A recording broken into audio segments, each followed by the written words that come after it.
Hello friends, welcome to ஸ்ரீஸ் home. இன்றைக்கி நம்மளோட சேனலில் சின்ன வெங்காய சட்னி தாங்க பார்க்க போகிறோம். இந்த சட்னி தோசை இட்லி கூட தொட்டு சாப்பிட ரொம்ப சூப்பராக இருக்குங்க. இந்த சட்னி நீங்கள் 5 நிமிஷத்துலேருந்து 10 நிமிஷத்துக்குள்ளே செஞ்சிடலாம். ரொம்ப சிம்பிளான அதோட ரொம்ப டேஸ்டான சட்னிங்க. ஒரு கடாயில் தேவையான அளவு எண்ணெய் விட்டுக்கோங்க. எண்ணெய் சூடானோடனே இதில் 1 டேபிள் ஸ்பூன் உளுத்தம்பருப்பு, 1 டேபிள் ஸ்பூன் கடலைப்பருப்பு சேர்த்து நல்லா வதக்கிக்கோங்க.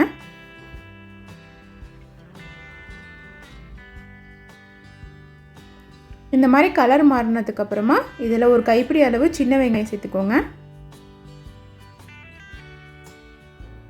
கூடவே 8 பல்லு பூண்டு சேர்த்து இது நல்லா வதக்கிக்கலாங்க.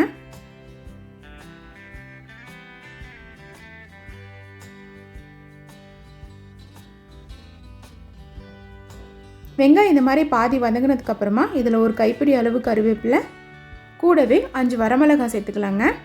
இது சின்ன சின்ன மிளகானால நான் 5 மிளகா சேர்த்துக்கிறேன். நீங்கள் உங்களுக்கு காரத்துக்கு ஏற்ற மாதிரி நீங்கள் சேர்த்துக்கோங்க.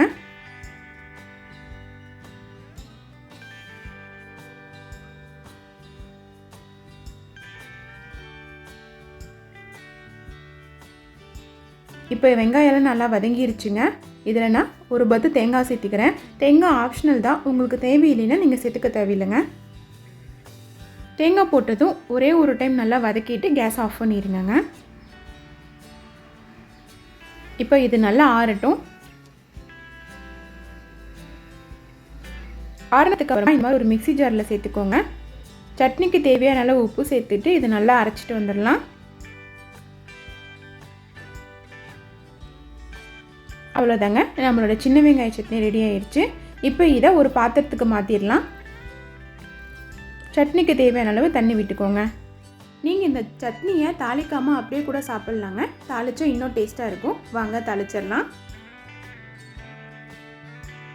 ஒரு தாளிப்பு கரண்டியில் தேவையான அளவு எண்ணெய் விட்டுக்கோங்க. எண்ணெய் சுடனே கடுகு, கடலை பருப்பு, உளுத்தம் பருப்பு, கொஞ்சமாக கருவேப்பிலை, கொஞ்சமாக பெருங்காயம் சேர்த்து தாளித்து இந்த சட்னியில் சேர்த்துக்கோங்க. அவ்வளோதாங்க, நம்மளோட சின்ன வெங்காய சட்னி ரெடி ஆயிடுச்சு. உங்களுக்கு இந்த வீடியோ பிடிச்சிருந்தா இந்த வீடியோக்கு ஒரு லைக்கும், அப்படியே இந்த சேனலை சப்ஸ்கிரைப் பண்ண மறந்துடாதீங்க. தேங்க்யூ.